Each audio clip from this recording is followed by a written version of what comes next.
কি দেখছেন? ভাবছেন ইলিশ মাছ? না, না, এটা সোয়া ফিলেট। কারণ আমরা ভেজিটেরিয়ান, যা খাই বা যা দেখাই সবই কিন্তু ভেজ। এগুলো বিদেশি আইটেম, আপনাদের সাথে আমি আগেই শেয়ার করেছি। তো কিছু পিস আমি সোয়া ফিলেট বার করে নিলাম, নুন হলুদ পরিমাণ মতো দিয়ে দিলাম, কাঁচা লঙ্কাগুলো ফাটিয়ে ইউজ করেছি। আপনারা চাইলে বেটে বা চিড়ে ইউজ করতে পারেন। এখানে ইকুয়ালি আমি সর্ষে পোস্ত নিয়ে নিলাম, ভালো করে শিলেতে বেটে নিলাম।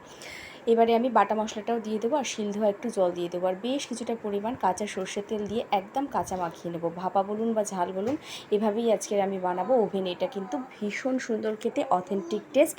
এভাবে আমি কাঁচা মাখিয়ে চাপা দিয়ে গ্যাসটা একটু সিমে করে 5 মিনিটের জন্য বসিয়ে দেবো। তারপরে ফুটে গেলেই 5 মিনিট বাদে যেটা রেডি হবে সেটাই কিন্তু এই ফিলেটের ভাপা বা ঝাল। এটা কিন্তু গরম দুর্দান্ত খেতে লাগে। তো আমার ভাপা এখানে একদম রেডি হয়ে গেছে। এই পর্যায়ে আমি গ্যাসটি বন্ধ করে একটু কাঁচা সর্ষের তেল দিয়ে দেবো ওপর থেকে। এবারে আমাদের লাঞ্চ একদম রেডি, এর সাথে গরম গরম ভাত আর অন্য আইটেমও আছে।